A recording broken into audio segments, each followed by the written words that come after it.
पाकिस्तान का Islamic NATO का सपना टूटने वाला है। ये सवाल इसलिए क्योंकि तुर्की ने अब पाकिस्तान को एक बड़ा झटका दिया है। जब पाकिस्तान और सऊदी अरब ने strategic mutual defence agreement sign किया तो इसे एक बड़े बदलाव के तौर पर देखा गया, जिसका मतलब था एक पर हमला यानी दोनों पर हमला।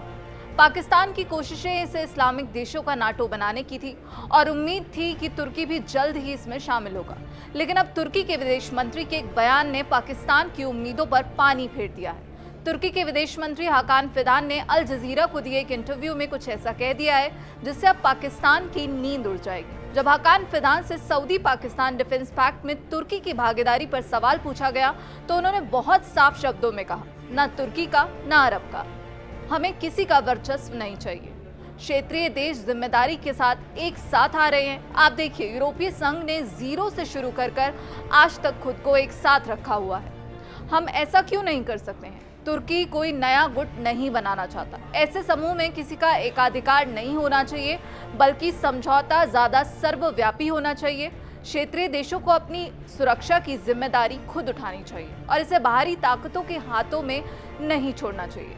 तो तुर्की की ओर से ये साफ किया गया है कि समझौता ऐसा होना चाहिए जिसमें सब समान हो, ना कि कोई एक देश लीडर बने। हम क्षेत्रीय एकजुटता का एक मंच बनाना चाहते हैं। ये समूह 2 या 3 देशों से शुरू हो सकता है, लेकिन अगर समय के साथ ये बड़ा ढांचा बनता है तो फिर अच्छा होगा। पाकिस्तान इस ब्लॉक को त्रिपक्षीय बनाने के लिए बेताब है।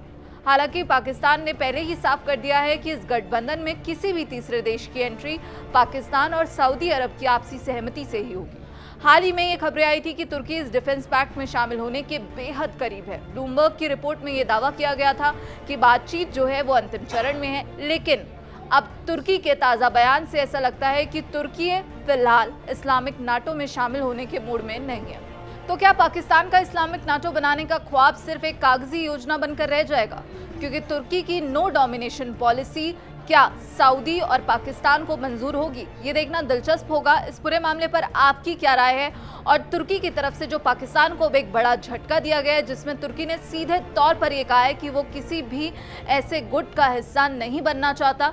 यहाँ पर उन्होंने सुरक्षा की बात की है और साथ ही ये भी कहा है कि यूरोपीय संघ का जो एग्जाम्पल तुर्की की तरफ से दिया गया है, उस पर आप क्या कुछ सोचते हैं? हमें कॉमेंट बॉक्स में जरूर बताइएगा। बाकी देश और विदेश की खबरों के लिए आप जुड़े रहिए दैनिक जागरण के साथ। नमस्कार।